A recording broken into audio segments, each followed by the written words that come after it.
নীলার শাড়িটা এক টানে খুলে ফেললো সেলিম। তারপর সেই শাড়ি দিয়েই নীলাকে মস্ত খুঁটিটার সাথে বেঁধে ফেললো। নীলা বলল, আল্লাহর দোহাই লাগে, আপনি আমারে জীবন ভিক্ষা দেন। কিন্তু সেলিম তার অনুনয় শুনল না। সে তার ব্যাগ থেকে কেরোসিনের বোতলটা বের করে নীলার সারা শরীরে কেরোসিন ছিটিয়ে দিল। তারপর পকেট থেকে দিয়াশালাই বের করে বলল, খুনের বদল খুন, খুনের বদল খুন, মৃত্যুর জন্য তুই প্রস্তুত হয়ে যা ডাইনি। সেলিম জ্বলন্ত দিয়াশালাইয়ের কাঠিটা নিয়ে এগিয়ে আসছে নীলার দিকে। নীলা চোখ বন্ধ করে প্রকাণ্ড জোরে চিৎকার করে উঠল। নীলার আজ বাসর। এই বাসরাত যে তার জন্য কাল রাত সে কোনোদিন জানত না আগে। খানিক আগেও সাজসজ্জা করে একেবারে হুড়পড়ির মতো সেজেগুজে খাটের উপরে বসে থেকে সে নাইমের জন্য অপেক্ষা করছে। অপেক্ষা করতে করতে সে নাইমকে নিয়ে কত কিছু ভেবেছে। একবার ভেবেছে তাদের প্রথম সন্তান যদি ছেলে হয় তবে তার নাম রাখবে নিভির, আর মেয়ে হলে নোলক। ভাবতে ভাবতেই সে ভেবেছে, ছি, এসব কি ভাবছি। লজ্জায় নীলা দাঁতের জিভ কেটেছে 3 বার। তারপর সে ভেবেছে নাইমকে আজ সে বলবে। শুনুন, আপনার কাছে আমার একটা চাওয়া আছে। নাইম যদি অবাক হয়ে বলে, কি চাও তুমি আমার কাছে? নীলা তখন আস্তে করে নাইমের কানের কাছে তার মুখ নিয়ে বলবে। আপনাকে আমি ভালোবাসতে চাই। নাইম কি তখন হো হো করে হেসে উঠবে, নাকি তাকে জড়িয়ে ধরে বলবে? তুমি অনেক ভালো নীলা, অনেক অনেক ভালো। নীলা নিজে নিজেই ফিক করে হেসে উঠল। তারপর আবার জিভ কেটে বলল, আর হাসবো না আমি। নাইম এসে যদি দেখে আমি হাসছি, তখন তো সে ভাববে আমি মনে হয় বোকা, নয়তো ভাববে আমার উপর জিনপুরের কোনো আসর আছে। হাসবে না বলে জিভ কেটেও সে আবার হেসে উঠল। তারপর বলল, যা, এখন থেকে নাইম না আসা পর্যন্ত আমি হাসতেই পারবো, হাসতেই থাকবো। কিন্তু মানুষ যা ইচ্ছে করে তা কি আর সবসময় সে করতে পারে? নীলাও পারল না। সে এখন আর হাসতে পারছে না, সে এখন কাঁদছে। কারণ বাড়িতে রেখে আসা তার ছোট্ট ভাইটির কথা তার খুব মনে পড়ছে। এই ভাইটির বয়স 6, নাম খালিদ। খালিদ তাকে ছাড়া একদিনও ঘুমোতে পারে না। রোজ দিন খালিদকে তার ছড়া শুনিয়ে ঘুম পাড়াতে হয়। আচ্ছা, আজ কি খালিদ একা ঘুমোতে পেরেছে? এইসব কিছু ভাবতে ভাবতে বারবার সে ঘড়ি দেখছে। নাইম আসতে দেরি করছে। আচ্ছা, নাইমটা এত গর্ধব কেন? সে কি জানে না বাসর রাতটা বাইরে ঘুরে খাটানোর জন্য নয়, এই রাতে স্বামী স্ত্রী দুজন একসাথে থাকতে হয়। নাইম যখন ঘরে ঢুকেছে তখন মধ্যরাত। নাইম পর্দার আড়ালে দাঁড়িয়ে থেকে বলল, আসতে পারি? নীলা কি বলবে? আসুন। না, নীলা কিছুই বলল না। নাইম এবার সালাম দিল, বলল, আসসালামু আলাইকুম, আমি নাইম, আপনার বর। আজ আমাদের বাসর রাত। আমি আপনার ঘরে আসতে যাচ্ছি বাসর পালনের জন্য। আমি কি আসতে পারি? নীলা ফিক করে হেসে উঠল নাইমের কথা শুনে। তারপর গুটি গুটি পায়ে দরজার কাছে এগিয়ে এসে বলল, ওয়ালাইকুম আসসালাম, আসুন। নাইম ঘরে ঢুকতেই তার পা ছুঁয়ে সালাম করতে চাইল নীলা, কিন্তু নাইম সালাম করতে দিল না। সে খানিক সরে গিয়ে বলল, সালাম করতে হবে না, তার চেয়ে বরং আপনি আমার একটা হাত ধরুন। নীলা সত্যি লজ্জায় মরে যাচ্ছিল, তবুও সে নাইমের একটা হাত ধরল। এবার নাইম মুচকে এসে বলল, এখন আমায় জায়নামাজের কাছে টেনে নিয়ে যান। নীলা নাইমকে টেনে টেনে জায়নামাজের কাছে নিয়ে গেল। তারপর নাইম বলল, এভাবে রোজ দিন আমায় আপনি জায়নামাজের কাছে টেনে নিয়ে যাবেন। ঘুমাবার আগে রোজ দিন আমরা জায়নামাজে 2 রাকাত নামাজ আদায় করে বলবো, হে আল্লাহ, আপনার প্রতি আমরা শুকর আদায় করছি। নীলা আস্তে করে বলল, আচ্ছা। তারপর তারা 2 রাকাত শুকরানার নামাজ আদায় করলো। নাইম এবার বলল, নীলা, আপনি কি আমায় 1 গ্লাস পানি খাওয়াতে পারেন? নীলা বলল, জি। বলেই সে উঠতে চাইল, কিন্তু সে উঠতে পারল না। পেছন থেকে তার হাতটা টেনে ধরল নাইম।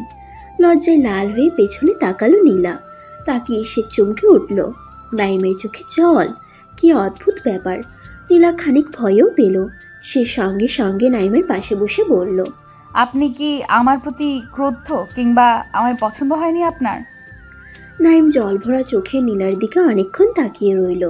তাকিয়ে থেকে নীলার হাতটা আরো শক্ত করে ধরে তার বুকের কাছে টেনে নিয়ে বলল, এই যে এখান থেকে আওয়াজ আসছে, আমার হৃৎপিণ্ড বলছে আপনাকে আমি ভালোবেসে ফেলেছি। আপনি আকাশের চাঁদের চেয়েও সুন্দর। তবে কাঁদছেন কেন? নাইম তার বাম হাতের পিঠ দিয়ে চোখ মুছতে মুছতে বলল, খুশিতে। আমার জীবনের প্রথম স্পর্শ আপনি, আর আপনি আমার প্রথম প্রেম, প্রথম ভালোবাসা। নীলা লজ্জায় আড়ষ্ট হয়ে যেতে যেতে বলল। তবে যে আপনি আপনি করে ডাকছেন আমায়। নাইম বলল। আপন মানুষকে তো আপনি করেই ডাকতে হয়, তুমি করে ডাকতে আমার ভালো লাগে না। আমি আপনাকে সব সময় আপনি করেই ডাকবো। নীলা ফিক করে হেসে বলে উঠল। পানি নিয়ে আসি। নাইম পেছন থেকে ডেকে বলল। পানির চেয়ে আপনার ঠোঁটের স্পর্শই ভালো হতো, একেবারে সারা জীবনের তিয়াস মিটে যেত। কথাটা শুনে এমন লজ্জা পেল নীলা, কিন্তু ভালোও লাগলো তার। টেবিলের উপরে রাখা জগটার কাছে যেতে যেতে সে ভাবল, কি রোমান্টিক মানুষ গো। নীলা জগ থেকে চকচকে লম্বা গ্লাসটাই পানি ভরে নিয়ে এলো নাইমের কাছে। এসে এসে অবাক হলো, মাত্র 1 মিনিটে কি করে একটা মানুষ ঘুমিয়ে যেতে পারে, তাও আবার জায়নামাজের উপর। আজ না তাদের বাসর, তাছাড়া পানি খেতে চেয়েছিল আবার মানুষটা। নাকি মজা করে শুয়ে আছে এভাবে নাইম। নীলা ভাবল সেও মজা দেখাবে, পেটের মাঝে এমন গুঁতো দিবে যে বেচারা খ্যাক করে হেসে উঠবে। নীলা এক হাতে জলের গ্লাসটা ধরে অন্য হাতে নাইমের পেটে একটা গুঁতো দিল। নাইম কিছুতেই নড়ল না। তখন কেন জানি আচমকা ভয়ে নীলার সারাটা শরীর জমে উঠল। নীলার হাত থেকে টুপ করে জল ভর্তি গ্লাসটা মাটিতে পড়ে ভেঙে কয়েক টুকরো হয়ে গেল। নীলা ভয়ে ভয়ে গিয়ে গিয়ে নাইমের শরীরে নাড়া দিতেই বুঝতে পারল নাইমের শ্বাস প্রশ্বাস চলছে না। সে যেন হঠাৎ নিজেকে বিশ্বাস করতে পারছে না, তাই সে নাইমের গায়ে তীব্রভাবে নাড়া দিতে দিতে ডাকলো। এই যে শুনুন।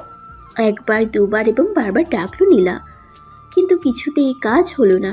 শেষে কোনো কিছুই বুঝতে না পেরে নীলা বোকার মতো চিৎকার করে কেঁদে উঠল। তার কান্নায় শেষ রাতের আকাশ, বাতাস, তারা এবং পূর্ণ যুবতী চাঁদটা পর্যন্ত কেঁপে উঠল। কিন্তু নাইমের কোনো সাড়া মিলল না। সে যেভাবে ছিল ঠিক সেভাবেই পড়ে রইল। নীলার কান্নার গলার শুনে বাড়ির সবাই জেগে উঠল। ভয়ে ভয়ে তারা এগিয়ে এলো নীলার ঘরের দরজার কাছে। এদের মধ্যে সবচেয়ে বেশি ভীত সন্ত্রস্ত দেখাচ্ছে নাইমের মা সালমা বেগমকে। তিনি দরজার পাশে দাঁড়িয়ে থেকে কাঁপছেন। কাঁপতে কাঁপতে তিনি দরজার কড়া নেড়ে বললেন। নীলা তার শাশুড়ির কথা শুনতে পেয়ে আরো ভয় পেয়ে গেল। এবার যে নাইমের মৃত্যু শোকেছে নিজেকে নিয়ে ভাবতে লাগলো বেশি। আচ্ছা, দরজা খুলে যদি তার শাশুড়ি দেখে নিজের ছেলে মরে পড়ে আছে বাসর ঘরে জায়নামাজের উপর, তখন তিনি বিষয়টা স্বাভাবিকভাবে মেনে নিতে পারবেন তো, নাকি সব দোষ দিয়ে বসবেন তাকে? তার চুলের মুঠি টেনে ধরে বলবেন, কাল নাগিনী, তুই আমার ছেলেরে দংশন করছত, তোরে আমি ছাড়তাম না, জেলে দিয়াম। নীলার ভয় হচ্ছে, ভীষণ ভীষণ ভয়। সে কি দরজার খিল খুলে দেবে? নীলা ধীর পায়ে দরজার পাশে গিয়ে দাঁড়ালো। তার হাত পা প্রচণ্ড রকম কাঁপছে আর ফুপিয়ে কান্না আসছে। তার হঠাৎ করে মনে পড়ছে সপ্তাহখানেক আগের কথা। সালমা বেগম তাকে ফোন করেছিলেন একদিন বিকেলে। সে ফোন ধরেই বলেছিল, আম্মা কেমন আছেন আপনি?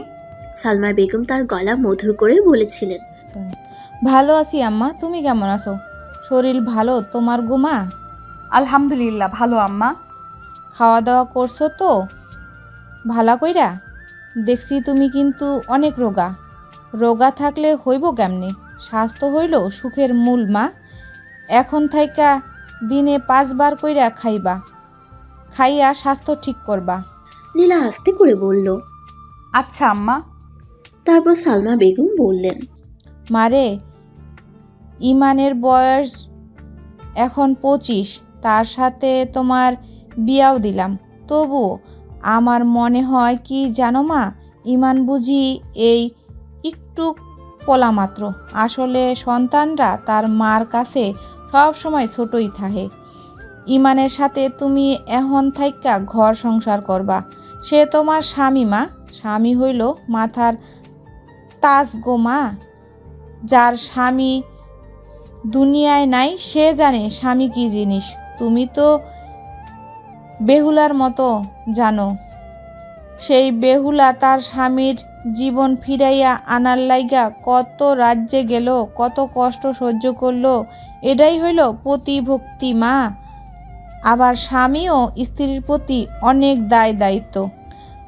আল্লাহর নবী বলেন, স্ত্রী যদি বলে আমার স্বামী ভালো, তাইলে হাসরের দিন স্বামীর সব অপরাধ মাপ। নীলার কানে বারবার এসে তার শাশুড়ির কথাগুলো বাজছে। আর বাহির থেকে তখন নাইমের ছোট ভাই সেলিম চিৎকার করে ডাকছে, ভাবি ও ভাবি, দরজা খুলেন, খুলেন বলছি। সাথে সাথে সালমা বেগমও ডাকছেন। বৌমা, বৌমা গো, এই নাইম, ও বাজান, কি হয়েছে তোমার ঘরে? বউ কান্দে কেল লাগা, দরজা খুল বাজান। এই সময় একটা কুকুর বাইরে দাঁড়িয়ে ঘেউ ঘেউ করে আর্তনাদ করে উঠল। নীলা ভয়ে আটকে উঠে চিৎকার করে বলল। ও আল্লাহ রে আল্লাহ! সেলিম এই সময় লাথি দিয়ে দরজাটা ভাঙতে চাইল, কিন্তু দরজা ভাঙল না, খানিক নড়ল শুধু। তারা এবার ভয়ে জমে যেতে লাগলো।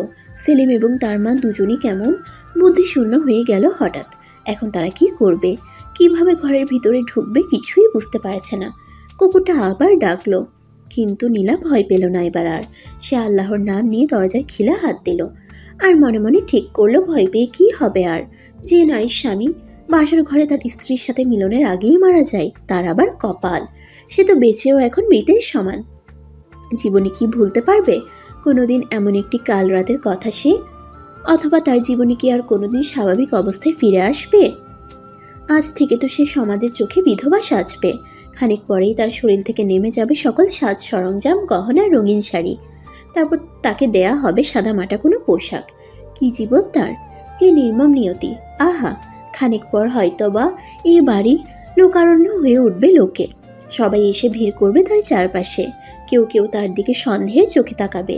খুনি, পিশাচিনী, ডাইনি, চরিত্রহীন এবং অসতী বলেই ডাকতে থাকবে তাকে। আবার কেউ কেউ সহমর্মিতাও দেখাবে, আফসোস করে বলবে, আহা কি কপাল গো মেয়েটার, বড় দুর্ভাগা মেয়ে, এমন যেন আর কারো সাথে না হয়। এইসব কথা শোনার চেয়ে কি জেলে যাওয়া ভালো নয়? আদালতে বিচারক যদি তার উপর দোষারোপ করে, তাকে ফাঁসির আদেশও দেয়, তবে তা হবে তার উপর বিচারকের একটা সহমর্মিতা। সে হাসি মুখে কাঠঘরায় দাঁড়িয়ে তখন বলবে, আপনাকে আল্লাহ দীর্ঘজীবী করুন। দরজা খুলতেই ওরা চট জ্বলতে ঘরে প্রবেশ করলো। সেলিম এদিক ওদিক তাকিয়ে বলল, ভাই কই? নীলা তখনও কাঁদছে, কান্না থামাতে পারছে না। সে কান্না ভরা গলায় বলল, আপনার ভাইয়া আর কথাটা শেষ করতে পারল না, আর নীলা ধপাস করে পড়ে গেল জমিনের উপর। সেলিম দ্রুত তাকে ধরল, কিন্তু ততক্ষণে নীলা জ্ঞান শূন্য হয়ে গেল। সেলিম যখন নীলার মুখের দিকে লক্ষ্য করলো, তখন দেখলো ওর মুখ দিয়ে ফেনার মতো কি যেন বের হচ্ছে, আর এক পাটি দাঁতের সাথে অন্য পাটির দাঁত একেবারে মিশে গেছে। সে তখন ভয়ানক গলায় বলল, আম্মা, ভাবির অবস্থা খারাপ। সালমা বেগম কি করবেন এখন? খানিক সময়ের জন্য তিনি বোকা বনে গিয়েছিলেন। একটু পর যখন তার খেয়াল হলো বিপদের সময় সাহস রাখতে হবে বুকে, তখন তার বুকে আপনিতেই বল ফিরে এলো। তিনি নীলার মাথাটা নিজের কোলে টেনে নিতে নিতে বললেন, বালতি দিয়া পানি নিয়ে আয়। সেলিম দৌড়ে গিয়ে পুকুর থেকে বালতি ভরে পানি নিয়ে এলো। সালমা বেগম নীলার মাথাটা একটু উঁচু করে ধরে তার মাথায় পানি ঢালতে লাগলেন, আর মনে মনে বড় ভক্তির সহিত জপতে লাগলেন, লা ইলাহা ইল্লা আনতা সুবহানাকা ইন্নী কুনতু মিনাজ জালিমিন। প্রায় আধা ঘন্টা ধরে মাথায় পানি ঢালার পর নীলার জ্ঞান ফিরল। জ্ঞান ফেরার পর সে আবার চিৎকার করে কেঁদে উঠল। কাঁদতে কাঁদতে সে বলল, আম্মা, আম্মা গো, আম্মা আপনার ছেলে আর নাই। সালমা বেগম কথাটা শুনে যেন বিশ্বাস করতে পারলেন না। তিনি শুধু চোখ বড় বড় করে নীলার দিকে তাকালেন। সেলিম এই সময় জায়নামাজের উপরে শুয়ে থাকা তার ভাইয়ের কাছে গেল। নীলা কাঁদতে কাঁদতে আবার বলল, আম্মা আপনার ছেলে আর নাই। সালমা বেগম এবার বুঝতে পারলেন সবকিছু। ওদিক থেকে সেলিমও চিৎকার করে কেঁদে উঠেছে। সে নাইমের উপর ঝুঁকে পড়ে ওর একটা হাত ধরে চিৎকার করে ডাকছে, ভাই, বাইরে কথা কস না কেন রে ভাই? আমার লক্ষ্মী ভাই, তুই কথা ক। সালমা বেগম কিন্তু মোটেও চিৎকার চেঁচামেচি করলেন না, শব্দ করে কাঁদলেনও না। শুধু দেখা গেল তার চোখের কোল গড়িয়ে সরু নদীর মতো জলের তোর নামছে। তিনি সেই জল হাত দিয়ে মুছছেন না। ধীরে স্থিরে পা ফেলে তিনি তার ছেলেদের কাছে গেলেন। ওখানে গিয়ে তিনি দেখতে পেলেন জায়নামাজের উপর তার দুই ছেলে, এক ছেলে জীবিত আর অন্য ছেলে মৃত। মৃত ছেলেটা শুয়ে আছে জায়নামাজের উপর। সালমা বেগম ছেলেদের পাশে বসলেন। সেলিম খুব পাগলামি করছে, চিৎকার চেঁচামেচি করছে, বারবার ডাকছে তার মৃত ভাইটিকে। সালমা বেগম নাইমের মাথাটা তার কোলের উপর টেনে নিলেন, তারপর চেয়ে থাকা চোখ দুটি বন্ধ করে নিয়ে ডাকলেন নীলাকে। বললেন, বৌমা, এদিকে আসো। সেলিম তার মার কথার উপর চিৎকার করে বলল, এই মহিলা এইখানে আসবো কেন? আমার ভাইরে সেই মারছে, খুন করছে, নাইলে একটা সুস্থ স্বাভাবিক মানুষ হঠাৎ মরে যাবো কেন? সালমা বেগম সেলিমকে ধমক দিয়ে বললেন, চুপ কর বলছি। চুপ করব? কেন চুপ করব? খুনিরে খুনি বলবো না তো কাকে বলবো? এই মহিলা খুব পরিকল্পনা করে আমার ভাইটারে মারছে।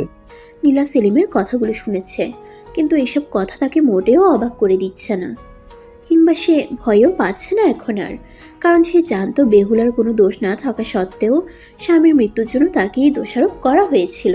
বেহুলা তো যেভাবেই হোক কষ্ট করে তার স্বামীকে সুস্থ করে নিজেকে সত্যি নিরপরাধ প্রমাণ করেছিল, কিন্তু সে কি করে নিজেকে সত্যি নিরপরাধ প্রমাণ করবে? তার তো আর কোনো উপায়ই আর নাই। সালমা বেগম আবার ডেকেছেন নীলাকে। নীলা এবার হেঁটে যাচ্ছে তাদের কাছে। সেলিম এবারও বলছে, খবরদার কইলাম ডাইনি, খবরদার। খালি আরেক পাও এইদিকে আগাইলে তোর আমি খুন করে ফেলবো।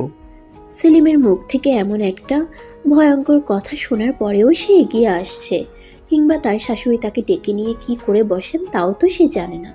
ছেলের খুনি হিসেবে তাকে দোষারোপ করে খুনটুনো তো করে ফেলতে পারেন, তবুও নীলা ভয় পাচ্ছে না। সেলিম এখনো চিৎকার করে বলছে, এই খুনি থাম তুই, এইদিকে আর একটা পাও ফেলবি না বলছি। আমি কিন্তু তোরে খুন করে ফেলবো বলতেছি, সত্যিই খুন করে ফেলবো। নীলা তবুও এগিয়ে যাচ্ছে। কি সাহস তার! সেলিম খানিক ক্ষিপ্রই ছিল তখন। হঠাৎ এভাবে নিজের সবচেয়ে কাছের মানুষটার মৃত্যু তাকে উন্মাদ করে তুলল, এবং তার ভেতর খুব করে সন্দেহ ঢুকে গেছে যে নাইমের মৃত্যুটা কোনো স্বাভাবিক মৃত্যু নয়। তার ভাবি নীলা খুব কৌশল করে তার ভাইটিকে দুনিয়া থেকে সরিয়ে দিয়েছে। এই সন্দেহ থেকেই তার জেদ বেড়ে গেছে। সে প্রতিশোধের আগুনে জ্বলে পুড়ে ছারকার হয়ে যেতে যেতে ভাবল তাকে প্রতিশোধ নিতে হবে। যে করেই হোক তাকে তার ভাইয়ের মৃত্যুর প্রতিশোধ নিতে হবে। খুনের বদলে খুন করতে হবে। তাই নীলা তাদের কাছে ঘেঁষতেই মেঝেতে পড়ে থাকা গ্লাসের ভাঙা এক টুকরো ছুঁড়ে মারল সে নীলার উপর। নীলা সরে গিয়েও নিজেকে বাঁচাতে পারল না। সেলিম ফের ঢিল ছুড়ল। সেই ঢিল গিয়ে তার কপালটা ঠিক ডানে এসে লাগলো। আর একটু হলে চোখেই পড়ত। নীলা নিজেকে হঠাৎ বিশ্বাস করতে পারল না। এটা কিভাবে করে ফেলতে পারলো সেলিম? তবে কি তার দুর্দশা শুরু হয়ে গেছে? নীলা তার কপালে হাত দিয়ে দেখলো অনেকখানি জখম হয়ে গেছে। ওখান থেকে স্রোতের মতো রক্ত নামছে গল গল করে। সেই রক্তে ভিজে যাচ্ছে তার গালের এক পাশ, গলা আর বিয়ের রঙিন শাড়িখানিও। সে এখন হতভম্ব, স্থবির এবং ভীত সন্ত্রস্ত হয়ে ঠাই দাঁড়িয়ে আছে। এক পাও নড়ছে না, যেন সে এখানেই শেখর গেঁথে ফেলেছে আজন্ম কাল দাঁড়িয়ে থাকার জন্য। সালমা বেগম মৃত ছেলের মাথা তার কোল থেকে নামিয়ে যত্ন করে জায়নামাজের উপর রেখে দৌড়ে এলেন নীলার কাছে। এসে নীলাকে আঁকড়ে ধরে বললেন, পাগল হইয়া গেছে ভাইয়ের লাইগা ভাই। এই সব কিছু বোঝ থাইকা করতাছে না মা। সেলিম পাগল হইয়া গেছে। নীলা কোনো কথা বলল না তার শাশুড়ির কথার পরে। সে যেভাবে ছিল সেভাবেই দাঁড়িয়ে আছে এখনো। তুমি আসো, আমার সাথে আসো। নীলাকে ধরে ধরে তার শাশুড়ি ঘরের বাইরে উঠোনের দিকে নিয়ে গেলেন। উঠোনের পরে মস্ত পুকুর। পুকুরের পাড়ে নানান গাছগাছরা, সবুজ দুর্বা। সেই দুর্বার শীর্ষে জমে আছে বিন্দু বিন্দু শিশির। সালমা বেগম ওখান থেকে শিশির মাথা কিছু দুর্বা ঘাস ছিঁড়ে হাতের তালু নিয়ে থেতলে তা এনে লাগিয়ে দিলেন নীলার কপালে। নীলা ব্যথায় তার জিভে দাঁত কামড়ে ধরল। সালমা বেগম আকাশের দিকে তাকিয়ে বললেন, চিন্তা কইরো না মা, সব ঠিক হইয়া যাইব। আল্লাহ পাক সব ঠিক কইরা দিব। আর সেলিম তো তোমার ভাইয়ের মতোই। ওর আচরণে তুমি কিছু মনে কইরো না মা। এরকম মৃত্যু সে মাইনা নিতে পারতাছে না। দাফন কাফন হোক, দেখবা সব ঠিক হইয়া যাইব। না, সেলিমের আচরণে নীলা মোটেও কিছু মনে করেনি। বরং এটাই তো স্বাভাবিক। হঠাৎ একজন মানুষ বাসর ঘরে মরে পড়ে থাকবে আর তার আত্মীয় স্বজন তা সহজভাবে মেনে নিবে, এটা তো নিয়ম না। বরং নিয়ম হলো বাসর ঘরে যে নতুন বউটি আছে তাকে দোষারোপ করা, খতিয়ে দেখা তার কার সাথে প্রেমের সম্পর্ক আছে। ওই প্রেমের জন্যই তো খুন। কিন্তু নীলার কাছে তার শাশুড়িকে স্বাভাবিক মনে হচ্ছে না। তিনি যে আচরণ করছেন তাও স্বাভাবিক নয়। কারণ পৃথিবীতে কোনো মাই তার সন্তানের মৃত্যুতে এমনভাবে সৌম্য শান্ত হয়ে থাকতে পারেন না। কিন্তু তার শাশুড়ি তা পারছেন। কিভাবে পারছেন এতটা পাষাণ হতে তিনি? কিছুতেই নীলার তা বুঝে আসছে না। ফজরের আজান হয়েছে। একটা দুটো পাখি ডাকতেও শুরু করেছে। সালমা বেগম পুকুরে গিয়ে উঁচু করলেন। তারপর ঘরে ফিরে জায়নামাজ বিছিয়ে ফজরের নামাজ আদায় করলেন। নামাজের পর তিনি দুহাত তুললেন খোদার দরবারে। দোয়ায় তিনি বললেন, হে মাবুদ, তুমি এত বড় পাষাণ কেন গো মাবুদ? মাবুদ, আমার ছেলের সব থাইকা আনন্দের দিনে তারে তুমি কাইরা নিলা, আমার বুক থাইকা কেন নিলা কেন? সালমা বেগম কাঁদছেন। পাগলের মতো কাঁদছেন। তার কান্নায় বাড়িটা কেমন থমথম হয়ে উঠল। এবার তার সাথে কান্নার গলা মিশালো সেলিম। সে তার মায়ের কাছে এসে মার গলায় জড়িয়ে ধরে বলল, ভাই নাই আর আম্মা, আমার কলিজার টুকরা ভাই আর নাই। সালমা বেগম ছেলের মাথায় হাত বুলিয়ে দিতে দিতে বললেন, নিয়তি, নিয়তির বাপ। এই পৃথিবীতে নিয়তির খেলা হইল সবচেয়ে বড় খেলা। নিয়তির চাইতে বড় কোনো সত্য নাই বাপ। সেলিম ফুপিয়ে উঠল আবার। সে বলল, আম্মা, আমি নিয়তির উপর ছাড়বো না বিষয়টা। আমার মন বলছে ভাবির হাত আছে ভাইয়ের মৃত্যুতে। মানুষের মৃত্যুতে মানুষের কোনো হাত থাকে না রে বাপ, হাত থাকে আল্লাহর। তিনি ইচ্ছা করলেই মানুষ মরে, ইচ্ছা করলেই বাঁচে। সেলিম তার মার প্রতি ক্ষিপ্ত হয়ে উঠল। সে তার মাকে ছেড়ে দিয়ে সরে গিয়ে বলল, আম্মা, তুমি ওই ডাইনিটার পক্ষ নিচ্ছ? সালমা বেগম তার ছেলের দিকে সৌম্য শান্ত চোখে তাকিয়ে বললেন, আমি সত্যের পক্ষে নিছি। মরা মানুষ নিয়া মিথ্যা নাটক সাজানো আমি পছন্দ করি না। নাটক? নিজের সন্তানের আকস্মিক মৃত্যুকে তুমি সহজ করে দেখছো? ঠিক কইরা দেখলে কি হইব বাপ? ঠিক কইরা দেখলে কি তোর ভাই ফিরে আসবো? সেলিমের এখন যা রাগ পাচ্ছে, সে তবুও শান্ত ভঙ্গিতে বলল, মৃত্যুর পর কেউ ফিরে আসে না, কিন্তু তার মৃত্যুর জন্য যে দায়ী তার শাস্তি হলে সে সুখ অনুভব করে, তার আত্মা শান্তি পায়।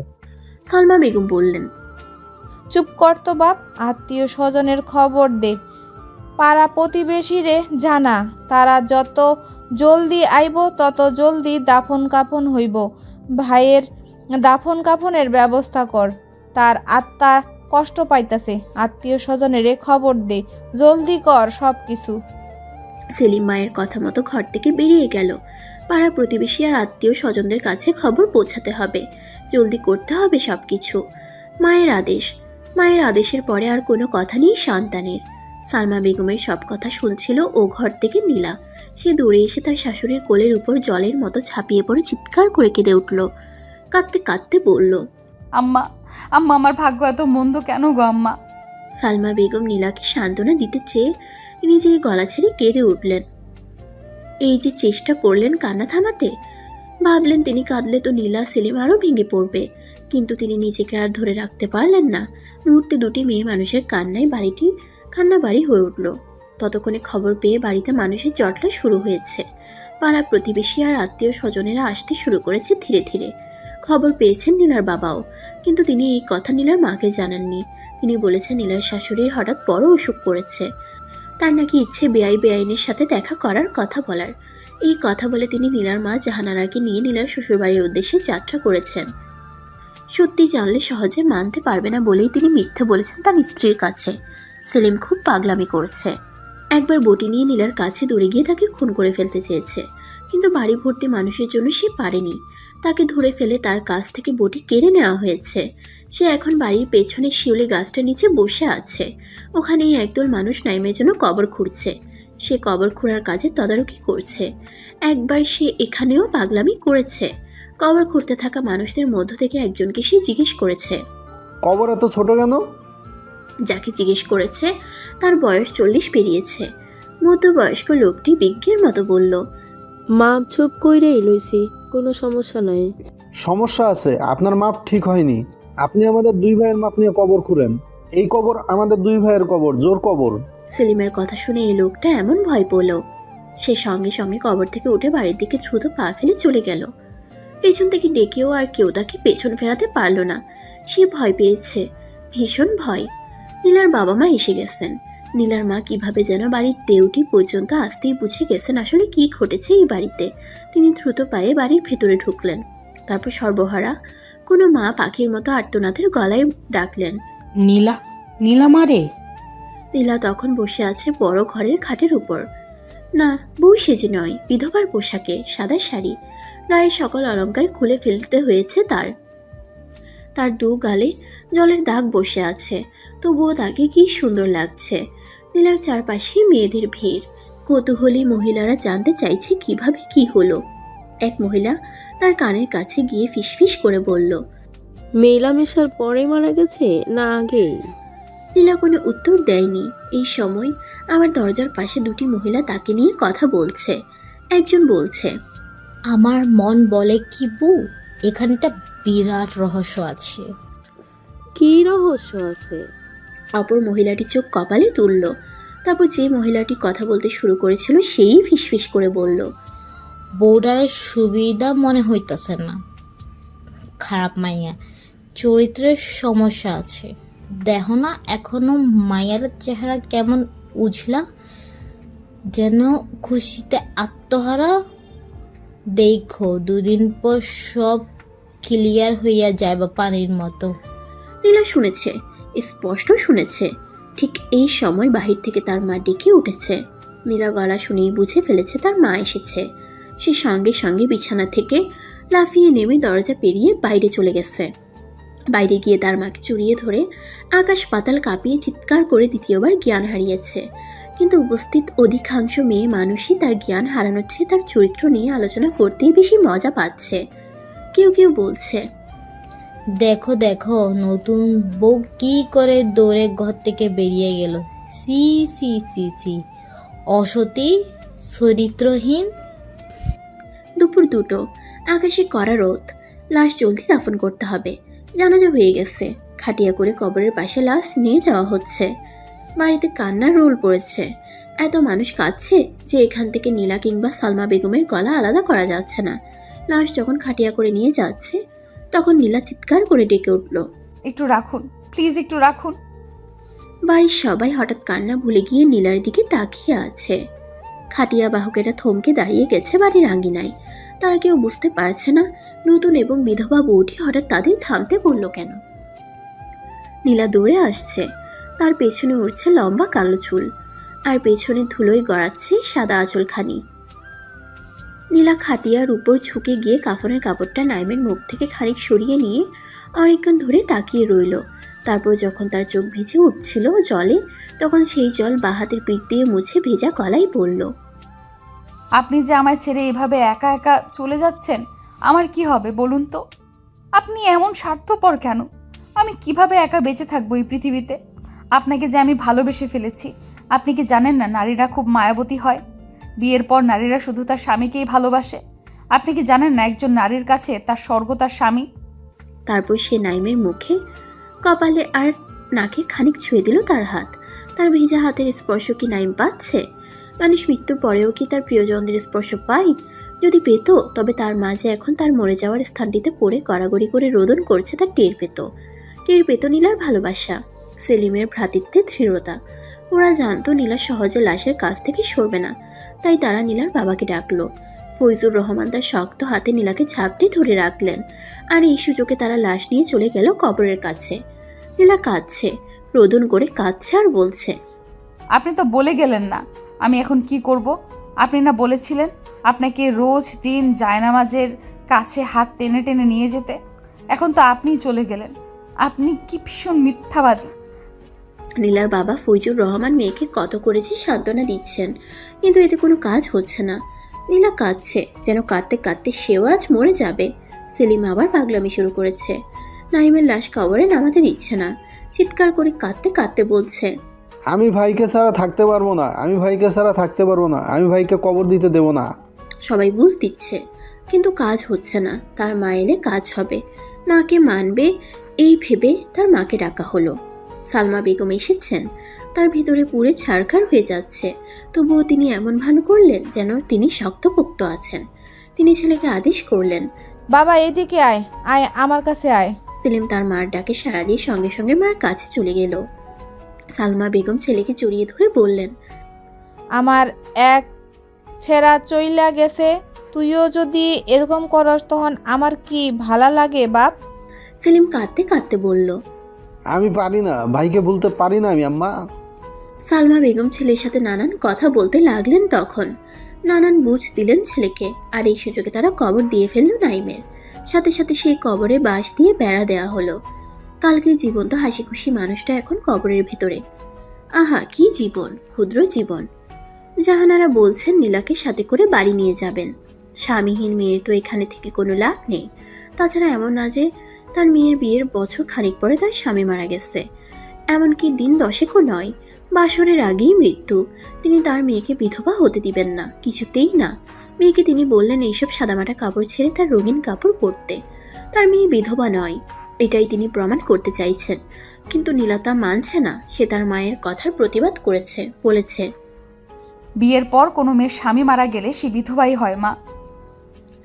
জাহানারা মেয়ের কথায় চমকে গিয়েছেন। তিনি বললেন, বিয়ের পর? কিন্তু তোদের বিয়ের কার্যাবলী তো এখনো শেষ হয়নি। আম্মা, কবুল বললেই বিয়ে হয়ে যায়। আমি কবুল বলেছিলাম এবং মন থেকেও তাকেই মেনে নিয়েছিলাম। আমার স্বামী মারা গেছে, আমাকে 4 মাস এখানে থাকতে হবে। এর আগে কোনোভাবেই বাড়িতে যাব না আমি। ফৈজুর রহমান বললেন। এটাই বরং ভালো। অবশ্য সালমা বেগম এই বিষয়ে কিছু বললেন না। তিনি শুধু নীলাকে বললেন, মাগো, তোমার যা ইচ্ছা তাই করো। তুমি যদি মনে করো বাড়ি চলে যাইবা যাও, এইখানে থাকার ইচ্ছা থাকলে থাকো। তোমার মনের অবস্থা খারাপ তা আমি জানি। আমার কোনো অধিকার নাই তোমার উপর জোর কর খাটাইবার। নীলার কেন জানি এই মহিলাকে খুব আপন মনে হচ্ছে। হঠাৎ কেন জানি মনে হচ্ছে এই মহিলাকে ছেড়ে সে কিছুতেই কোথাও যেতে পারবে না। চলে গেলে তিনি অনেক কষ্ট পাবেন, অনেক অনেক কষ্ট পাবেন। তার চেয়ে কষ্ট করে হলেও সে এখানে 4 মাস থাকবে, শাশুড়ির পাশে থাকবে। তাছাড়া এই বাড়িতে তার স্বামীর ছায়া আছে। এই ছায়া ছেড়ে সে কি করে চলে যাবে? নীলা বলল, আব্বা, আমি এখানে থাকবো। ফৈজুর সাহেব বললেন, আচ্ছা, এইখানেই থাকো তুমি মা। আমি কয়দিন পর পর তোমারে আইসা দেখা যাব। তোমার মার ইচ্ছা হইলে সেও আসবো। নীলা বলল, আচ্ছা। তার বাবা মা চলে যাওয়ার সময় নীলার কি যে কষ্ট হলো। সারা সন্ধ্যা সে বিছানায় পড়ে থেকে বালিশে মুখ ডুবিয়ে কেঁদেছে আর ভেবেছে মাত্র একদিন আগেও তার জীবনটা কি সুন্দর ছিল। পাশের ঘরে ফুল সজ্জিত বিছানায় বসে বসে কত স্বপ্ন সে মনে মনে এঁকেছিল। সে কি তখন জানতো তার একটি স্বপ্নও আর পূরণ হবে না। নীলার ফুপিয়ে কান্না আসছে। আজ তার বাবা মার সাথে খালিদ আসেনি। খালিদের কথা সে জিজ্ঞেসও করেনি তাদের কাছে। কিন্তু এখন খুব মনে পড়ছে ছোট ভাইটির কথা। খুব কষ্ট হচ্ছে তার, খুব খুব খুব কষ্ট। হঠাৎ সে তার পিঠে কোমল একটা হাতের স্পর্শ পেল। সঙ্গে সঙ্গে চোখ ফিরিয়ে এসে দেখল তার শাশুড়ি এসে বসেছেন পাশে। তার হাতে প্লেট ভর্তি গরম খিচুড়ি। সে খিচুড়ি থেকে সাদা ধোঁয়া উঠছে কুণ্ডলি পাকিয়ে। সালমা বেগমকে কাছে পেয়ে তার কান্না আরও বেড়ে গেল। সালমা বেগম তার মাথায় হাত বুলিয়ে দিতে দিতে বললেন, কান্দো না মা, কানলে তো আর মানুষ ফিরবো না, বরং কষ্ট হইব তার রুহুর। মা, সারাদিন তুমি কিছু মুখে দাও নাই, এখন খিচুড়িটা খাও মা। নীলা তার ভেজা গলায় বলল। কিভাবে খাবো আমি আম্মা? আমার গলা দিয়ে খাবার নামবে না। নীলার মুখ ভেঙে আবার কান্না আসছে। সালমা বেগম বললেন, না খাইলে কেমনে হইব মা, শরীর তো ভাঙ্গা পড়ব। খাও মা, লক্ষ্মী মা আমার। সালমা বেগম তার মুখের কাছে এনে নলা ধরেছেন। নীলা জানে তার শাশুড়িও সারাদিন কিচ্ছু মুখে তুলেনি। সে তার শাশুড়িকে বলল, আপনি যদি খান তাহলে আমিও খাবো আম্মা। সালমা বেগম বললেন, আমিও খাই আম্মা, এই দেহ খাইতাছি। বলেই সালমা বেগম নিজের মুখে এক নলা ভাত নিলেন। তারপর নীলার মুখেও দিলেন। কি কষ্ট হলো যে সেই ভাত খেতে নীলার। রাতে নীলা তার শাশুড়ির সাথে ঘুমোতে গেল। ঘুমাবার আগে তার শাশুড়ি নাইমের বিষয়ে কত কি গল্প করলেন। নীলা সেসব মনোযোগ দিয়ে শুনল এবং অন্ধকারে চাপা স্বরে কাঁদল। আগের রাতে ঘুম না হওয়ায় এবং সারাদিন কান্নাকাটি করায় সালমা বেগমের শরীর ছিল ক্লান্ত। তাই তিনি হঠাৎ ঘুমিয়ে গেলেন। তার ঘুম যখন ভাঙল তখন রাত 3টে। তিনি ঘুম থেকে উঠে বিছানায় শূন্যতা অনুভব করলেন। তিনি তার ডান হাতটা বিছানায় রাখলেন, কিন্তু নীলার স্পর্শ পেলেন না। খুব ভয় পেয়ে গেলেন তিনি। সঙ্গে সঙ্গে টর্চ জ্বালালেন। আর তখনই তার ভয়টা আরও বেড়ে গেল, কারণ ঘরের দরজাটা ছিল খোলা। তিনি চিৎকার করে ডাকলেন, সেলিম, সেলিম। সেলিম তার ঘর থেকে জলদি বের হয়ে এলো। সেও ঘুমিয়ে গিয়েছিল। সালমা বেগমের ডাকে হঠাৎ জেগে উঠেছে। সে ভীত সন্ত্রস্ত গলায় বলল, কি হয়েছে আম্মা? সালমা বেগম কাঁপা গলায় বললেন, বোমা ঘরে নাই? ঘরে নেই মানে? সালমা বেগম বললেন, আমি ঘুমাইয়া গেছিলাম, ঘুম থেকে উঠা দেখি বিছানার আমার পাশে সে নাই। তারপর লাইট জ্বালাইয়া দেখি দরজা খোলা। সেলিম এখন কি করবে বুঝতে পারছে না। তার মনে হচ্ছে নীলাকে এখানে রাখা ঠিক হয়নি। না রাখাই ভালো ছিল। তার ভয় হচ্ছে, ভীষণ ভয়। আর মনে হচ্ছে নীলা মেয়েটি সাধারণ কোনো মেয়ে নয়, সে অনেক ধূর্ত, তার চরিত্রে রহস্য আছে, গভীর রহস্য। সেলিম ভাবছে, তার ভাবনাকে এলোমেলো করে দিয়ে হঠাৎ সালমা বেগম বললেন, আমার পেছনে পেছনে আয় বাপ। সেলিম কিছুই বুঝতে পারছে না তার মার কাণ্ড কারখানা। তবে তার মায়ের আদেশ তার যে করেই হোক পালন করতে হবে। সে হাঁটছে, তার মায়ের পিছু পিছু হাঁটছে, কিন্তু বুঝতে পারছে না তার মা এই এত রাতে কোথায় যাবে। নাইমের কবরের চারদিকে বাঁশের বেড়া দেয়া। নীলা সেই বেড়ার উপর হাত রেখে দাঁড়িয়ে আছে।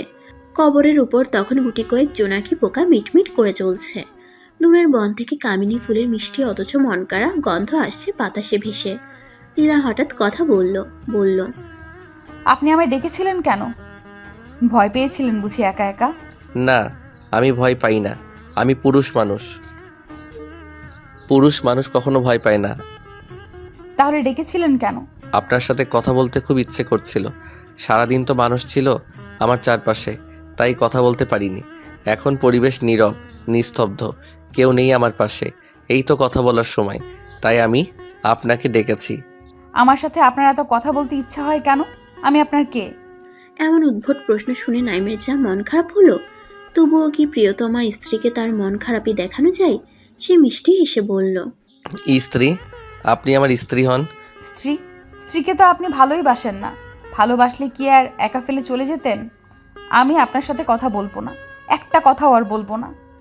এই সময় নাইম কাঁদো কাঁদো গলায় বলল, বিশ্বাস করুন, আমি আপনাকে খুব ভালোবাসি বলেই তো আপনাকে ডাকি। আমি ডাকলে আপনি কিন্তু রোজ দিন আসবেন, আমরা রাতভর জেগে জেগে গল্প করব। নীলা এই কথা শুনে কি যে খুশি হলো। সে ফিসফিস করে বলল, আপনাকে একটা কথা বলবো আমি? বলুন। আমিও আপনাকে ভালোবাসি। কথাটা বলে সে লজ্জায় মুখ লাল করে ফেলল। এই সময় নাইম বলল, আপনি কি আমার পাশে একটু শুবেন? আমার খুব ইচ্ছে একসাথে দুজন শুয়ে থাকতে।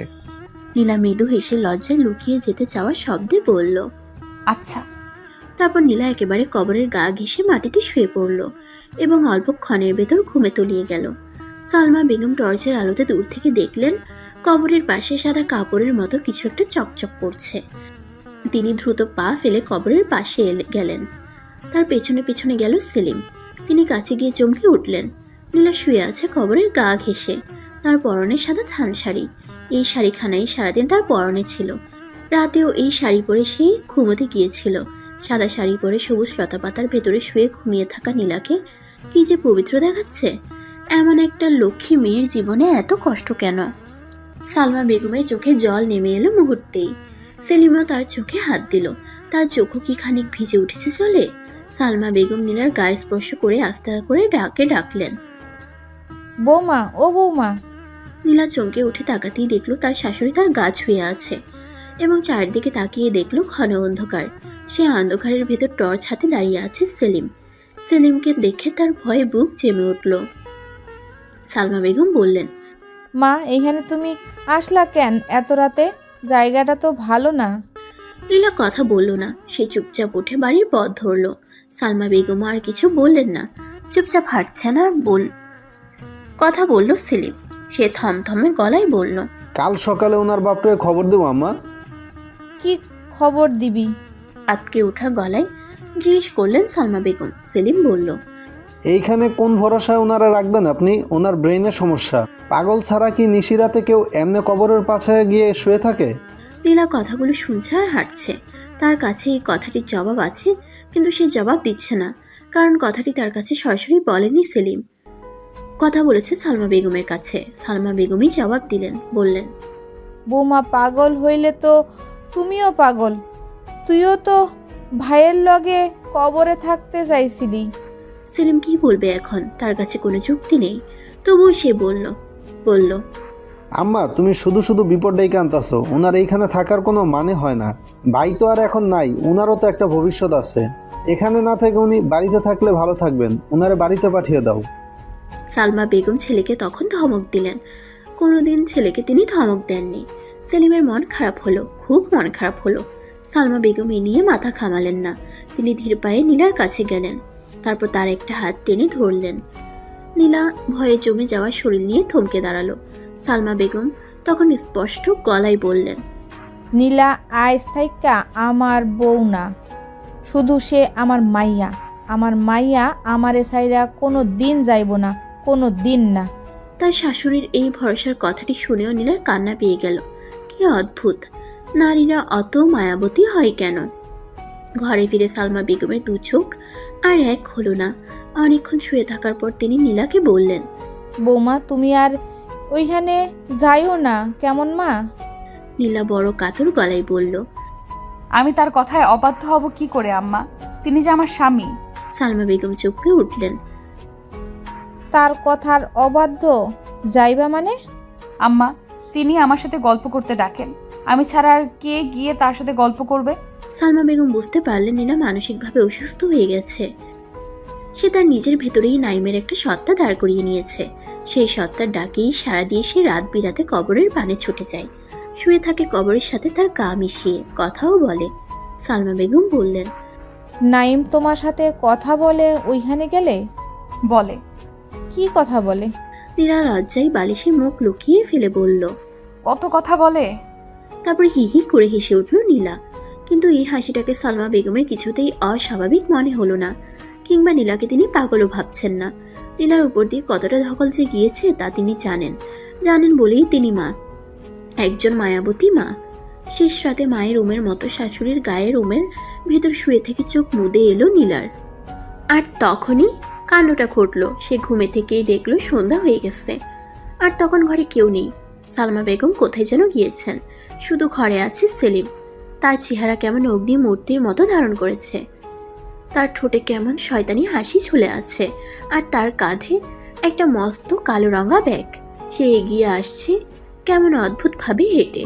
তারপর নীলার কাছে এসে তার একটা হাত টেনে ধরলো। নীলাকে সে এবার টেনে হেঁচড়ে ঘর থেকে বের করে জঙ্গলের দিকে নিয়ে যাচ্ছে। নীলা ভয়ে আঁতকে উঠল। সে তার সমগ্র শক্তি এক করে গলায় এনে মিশিয়ে চিৎকার করে ডাকলো তার শাশুড়ি মাকে, কিন্তু শাশুড়ি মা তার ডাক শুনতে পেলেন না। কি ভয়ঙ্কর বিপদে পড়েছে নীলা! এই বিপদ থেকে তার বাঁচার উপায় কি? কে এসে বাঁচাবে এখন তাকে? নীলা চেষ্টা করছে ওর হাত থেকে ছুটে যেতে। একবার কটুস করে একটা কামড়ও বসিয়েছে সেলিমের হাতে। এতে সেলিমের কিছুই হলো না, সে শুধু হাসলো। সে হাসির কি বিকট এবং ভয়ঙ্কর আওয়াজ! হাসির শব্দে নীলার মনে হলো এই বুঝি তার কান ফেটে যাচ্ছে। সে ভয়ে ভয়ে বলল, আমায় আপনি কোথায় নিয়ে যাচ্ছেন এইভাবে? সেলিম কোনো জবাবই দিল না, বরং সে তখন এমন ভাব করলো যেন নীলার কথাটা সে শুনতেই পায়নি। নীলার এখন খুব বাবার মুখটা মনে পড়ছে। ছোটবেলায় একবার বড় বিপদে পড়েছিল সে। তাদের বাড়ির সামনে যে পুকুর আছে, সেই পুকুরের ঘাটে সন্ধ্যাবেলায় পা ধুতে গিয়ে কাঠের শ্যাওলার পা পিছলে ধুম করে সে পড়ে গেল পুকুরের জলে। তখন আবার সে সাঁতার জানে না। গভীর জলের দিকে গিয়ে সে শুধু তলিয়েই যেতে লাগলো। নিরুপায় নীলা তখন ভাবলো আর বুঝি সে বাঁচবে না, কিন্তু সে সেবার বেঁচে গেল। কিভাবে যেন তার বাবা টের পেয়ে এই সন্ধ্যাবেলাতেই লাফ দিয়ে পুকুরে নেমে গেলেন। তারপর খুঁজে বের করে টেনে তুললেন তাকে। কিন্তু এবার কে বাঁচাবে তাকে? এখন তো বাবা অনেক দূরে। নীলাকে সেলিম নিয়ে এসেছে জঙ্গলের উঁচু মতো একটা পরিত্যক্ত ভিটেতে। সেই ভিটেতে নানান গাছগাছরা, কিছু কিছু গাছ এত বড় আর লম্বা যেন মেঘ ভেদ করে আকাশ ছুঁয়ে ফেলেছে। তারপর নীলা দেখলো পাশেই একটা ভাঙাচোরা কাঠের ঘর। সেই ঘর মানুষ শূন্য, আর ঘরটা দেখতেও কেমন জানি বুক ধকধক করে ওঠে। ভয়ে গা জমে যেতে চাই। নীলা মনে মনে আল্লাহর নাম নিল। সে দোয়া ইউনুস জানে। এই দোয়া জপে মাছের পেট থেকে বেঁচে গিয়েছিলেন নবী ইউনুস আলাইহিসসালাম। এখন সে কি বাঁচতে পারবে না এই দোয়া জপে? কিন্তু না, সেলিম আরো ভয়ঙ্কর কিছু করতে যাচ্ছে। সে এবার নীলার শাড়িটা একটানে খুলে ফেললো। তারপর সেই শাড়িটা দিয়েই নীলাকে মস্ত খুঁটির সাথে বেঁধে ফেললো। নীলা বলল, আল্লাহর দোহাই, আপনি আমার জীবন ভিক্ষা দেন। কিন্তু সেলিম তার অনুনয় শুনল না। সে তার ব্যাগ থেকে কেরোসিনের বোতলটা বের করে নীলার সারা শরীরে কেরোসিন ছিটিয়ে দিল। তারপর পকেট থেকে দিয়াশলাই বের করে বলল, খুনের বদল খুন, খুনের বদল খুন। মৃত্যুর জন্য তুই প্রস্তুত হয়ে যা ডাইনি। সেলিম জ্বলন্ত দিয়াশলাইয়ের কাঠিটা নিয়ে এগিয়ে আসছে নীলার দিকে। নীলা চোখ বন্ধ করে প্রকাণ্ড জোরে চিৎকার করে উঠল, বাঁচাও, বাঁচাও। সালমা বেগম হঠাৎ আঁতকে উঠলেন নীলার চিৎকার শুনে। তিনি আধ ঘুমো চোখে তাকিয়ে দেখেন নীলা থরথর করে কাঁপছে, আর তার সারা শরীর কোল কোল করে ঘামছে। সালমা বেগম তার পিঠে হাত রেখে বললেন, কি হয়েছে মা, কি হয়েছে? খারাপ স্বপ্ন দেখছো গো মা? নীলার মুখ দিয়ে কোনো রা বের হচ্ছে না। অনেকক্ষণ চেষ্টা করার পর বড় কষ্ট করে সে বলল, পানি পানি খাবো। সত্যি পানির তেষ্টায় তার গলা শুকিয়ে কাঠ হয়ে গেছে। সালমা বেগম তড়িঘড়ি করে বিছানা থেকে লাফিয়ে উঠে রান্নাঘরে গেলেন। ওখান থেকে গ্লাস ভর্তি পানি এনে দিলেন নীলার হাতে। নীলা সেই পানি ঢক ঢক করে গিলে ফেললো মুহূর্তেই। তারপর হাঁপাতে হাঁপাতে বলল, সেলিম সেলিম ভাই আমায় মেরে ফেলতে চায়। সালমা বেগম কিছুই বুঝতে পারলেন না। তিনি নীলার ভয় মাখা নীল মুখটার দিকে ফ্যাল ফ্যাল করে তাকিয়ে রইলেন। নীলা তারপর সবকিছু খুলে বলল। সালমা বেগম হেসে বললেন, সকালবেলা স্বপ্ন হইল মিশা স্বপ্ন। এই স্বপ্ন দেখা ডরানোর কিছু নাই মা। সকল মন্দ আল্লাহ পাক তরাইয়া নিব। আসল কথা কি মা, নাইমের মরণের দিন সেলিমের আচরণে তোমার ভেতরে ডর ঢুকা গেছে, এই জন্যই এমন স্বপ্ন দেখছো। নীলা কথা বলল না, চুপ করে রইল। সালমা বেগম বললেন, সেলিন এরকম না মা, তার ভেতরে রাগ গোসা বলতে কিছুই নাই। মা ঠান্ডা মানুষ, কিন্তু ওই দিন তার ভাইয়ের মৃত্যু তারে অনেক কষ্ট দিছে। সেই কষ্ট সহ্য করতে না পাইরা সে তোমার লগে এমন করছে। নীলা বলল। মা আমার এখানে ভয় করে, অনেক ভয় করে। সালমা বেগম হেসে বললেন, কোনো সমস্যা নাই, তোমার আব্বার কাছে খবর পাঠাইছি, তিনি আইসা তোমারে নিয়ে যাবেন। তারপর যখন ভয় কাটবো তখন আসবা। নীলা বলল। আচ্ছা। ফৈজুর রহমান এসেছেন নীলাদের বাড়িতে। মেয়েকে সঙ্গে করে নিয়ে যাবেন তিনি। কিন্তু সমস্যা হলো, নীলা এখন বলছে সে যাবে না। সে রান্নাঘরে গিয়ে তার শাশুড়ির কাছে কেমন মনমরা হয়ে বসে রইল। সালমা বেগম লক্ষ্য করে বললেন, মনমরা কেন গো মা? নীলা প্রায় কেঁদে ফেলল। সে কেঁদেই বলল, আমি যাব না আম্মা, এখানেই থাকবো। সালমা বেগম হাসলেন।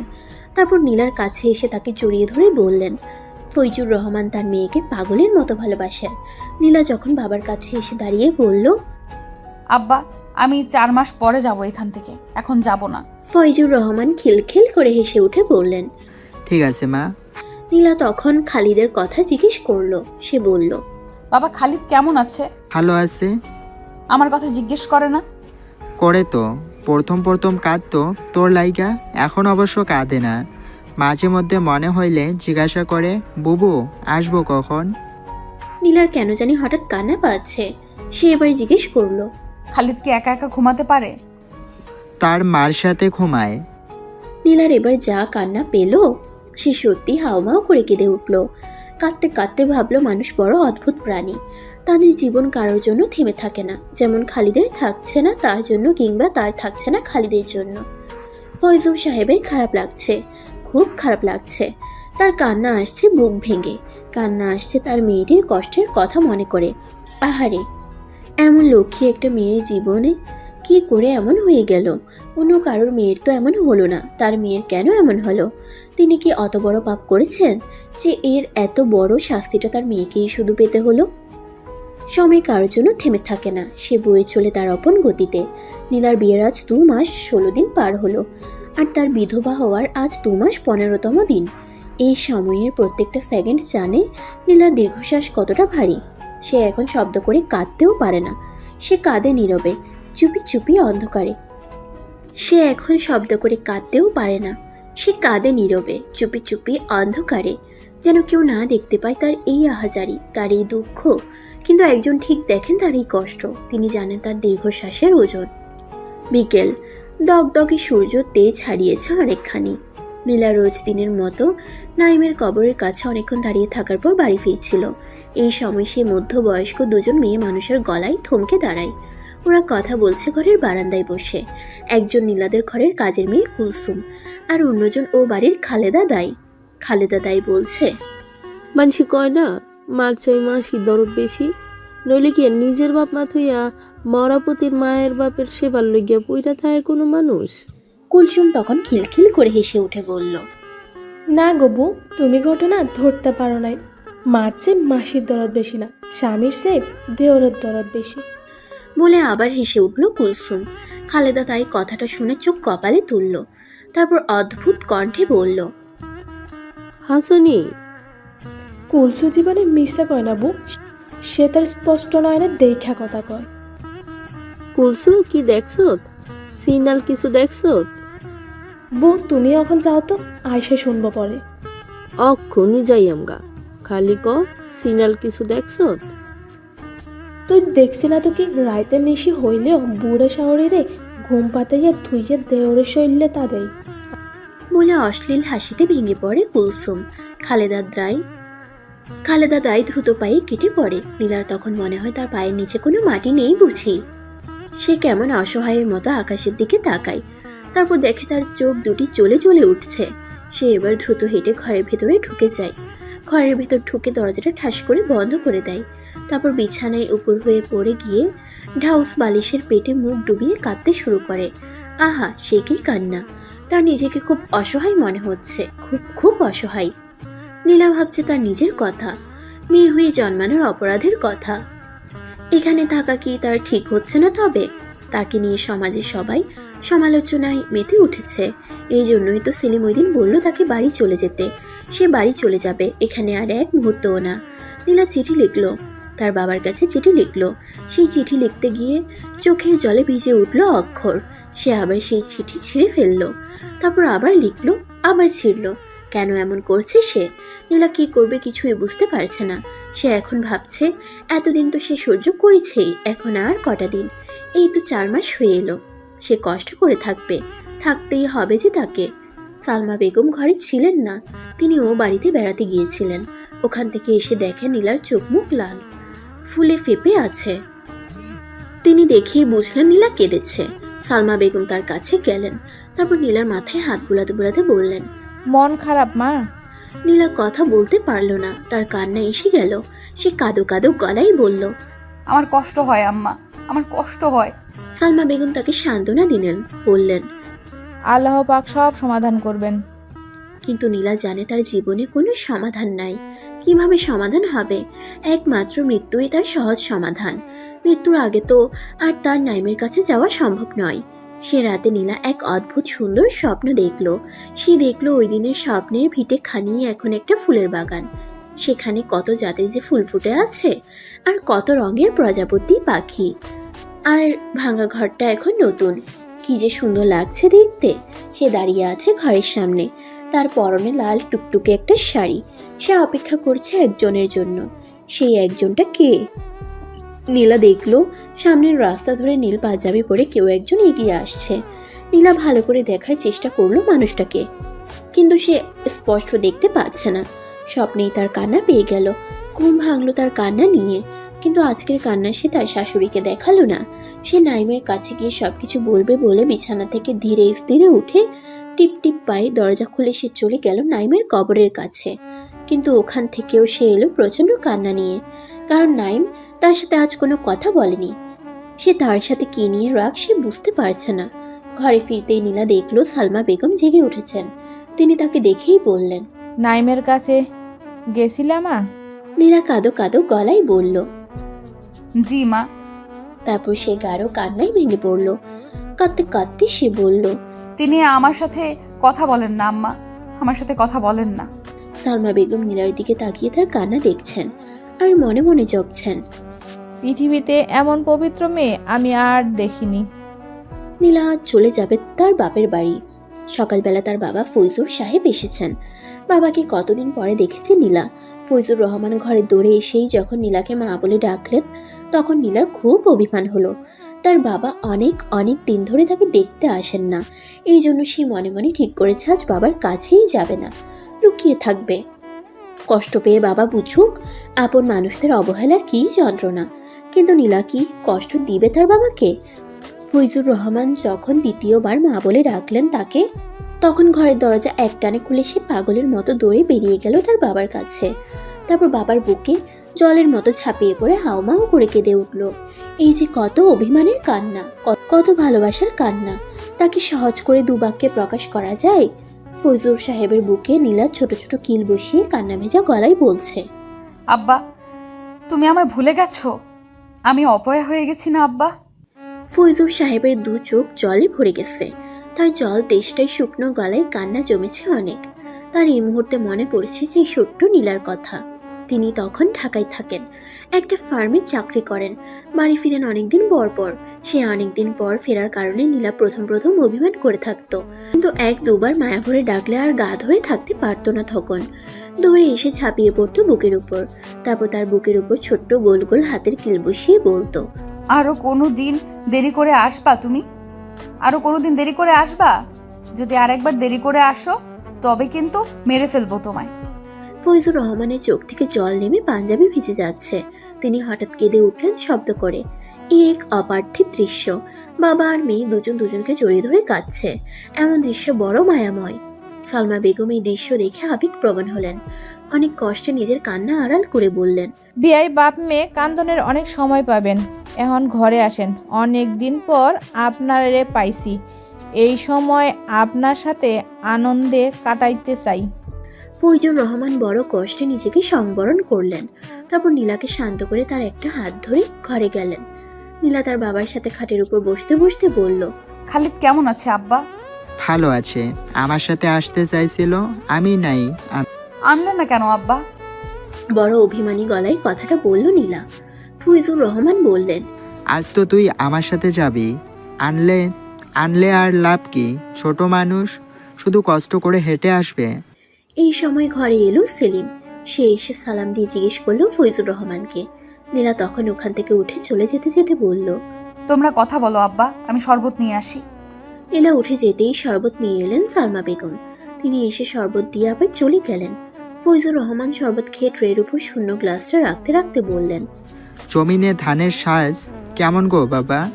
পোকা টোকা তো ধরে নাই?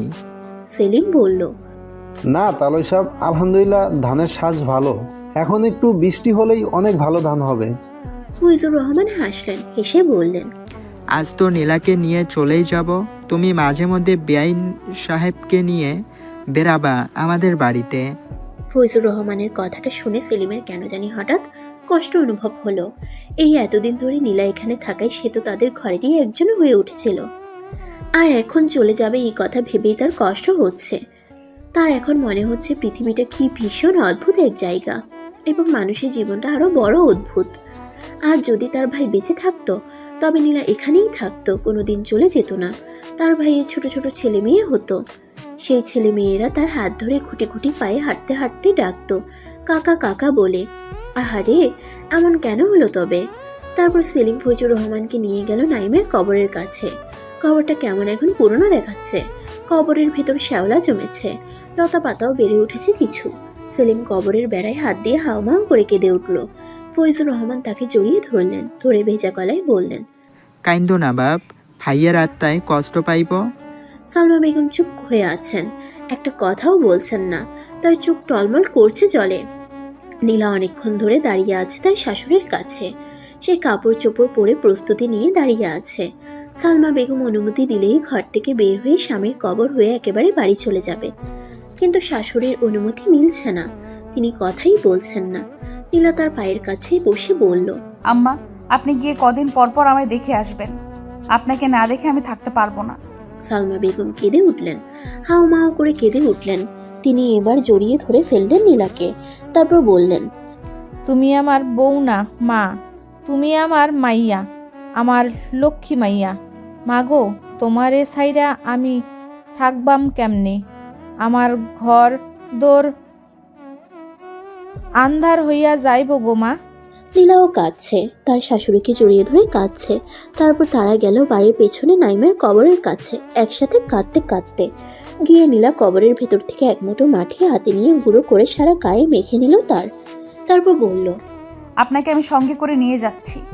আপনি এখন থেকে সব সময় আমার সাথেই থাকবেন। এই দৃশ্যটা দেখে সালমা বেগম চিৎকার করে কেঁদে উঠলেন, যেন পৃথিবীতে এমন বেদনার দৃশ্য আরেকটিও নাই।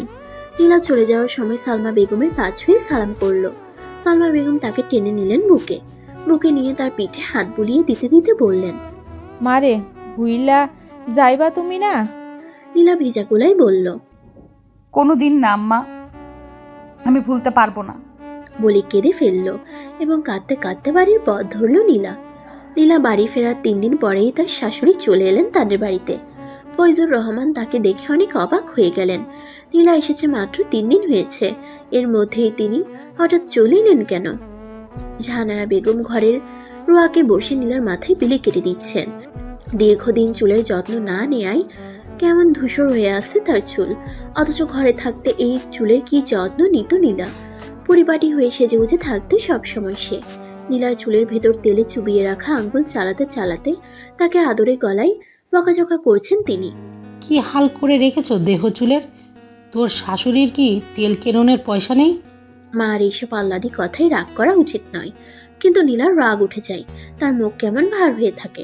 জাহানারা বেগম তাই আবার ওর মাথায় আস্তে করে চাটি মারেন, তারপর বলেন, শাশুড়ির জন্য একেবারে বিরাট দরদ হয়ে গেছে, কিছুই বলা যায় না, মুখ ভার করে ফেলে তিনি। জগতে এমন শাশুড়ি আর নাই। কিপটে একটা শাশুড়ি, তার জন্য এত দরদ?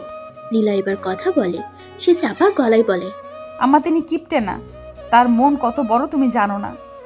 আমার চেয়েও বড়? জানি না। জাহানারা বেগম অনেকক্ষণ চুপ করে থাকেন, তারপর বলেন, তোর বড় মামা একটা আলাপ করেছিল, ছেলে প্রাইমারি স্কুলের শিক্ষক, বয়স কম, স্ত্রী সন্তান যোগে মারা গেছে। নীলা চুপ করে রইল, তার ভেতরটা কেন জানি হঠাৎ নাড়া দিয়ে উঠল।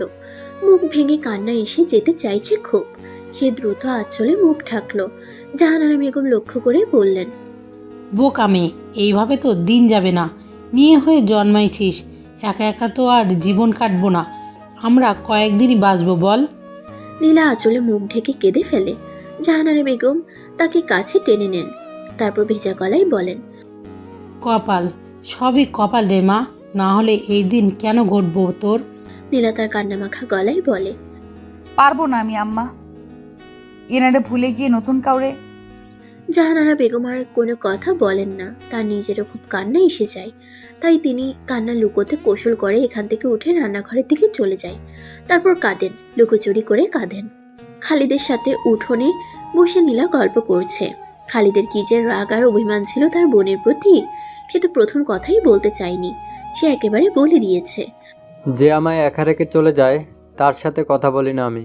তারপর নীলা তাকে কত করে যে রাগ ভাঙিয়েছে। খালিদ একটা কাঁঠাল পাতা কুড়িয়ে এনেছে, সে সেই পাতা নিয়ে নীলার কাছে এসে বলল, বুবু কাঁঠাল পাতা খাই। নীলা তার কান টেনে ধরে বলল, তুই কি ছাগল? খালিদের তখন ভীষণ রাগ পেয়ে বসে। সে তেড়ে যায় নীলার দিকে, বলে, তোমার জামাই ছাগল। নীলার শূন্য বুকটা কেমন ধক করে কেঁপে ওঠে, তখন চোখ ছলছল করে উঠে লবণ জলে। পায়ের নিচ থেকে মাটি সরে যেতে থাকে দূরে। খালিদ তার বোনের ফ্যাকাশের মুখটার দিকে তাকায়, তাকিয়ে থাকে আর তাকিয়েই থাকে এক দৃষ্টিতে। ফয়জুর রহমান খেতে কুমড়োর মাছা বাঁধছিলেন। ক্ষেতের গা ঘেঁষে ছুটে গেছে শহরের দিকে কাঁচা সড়ক।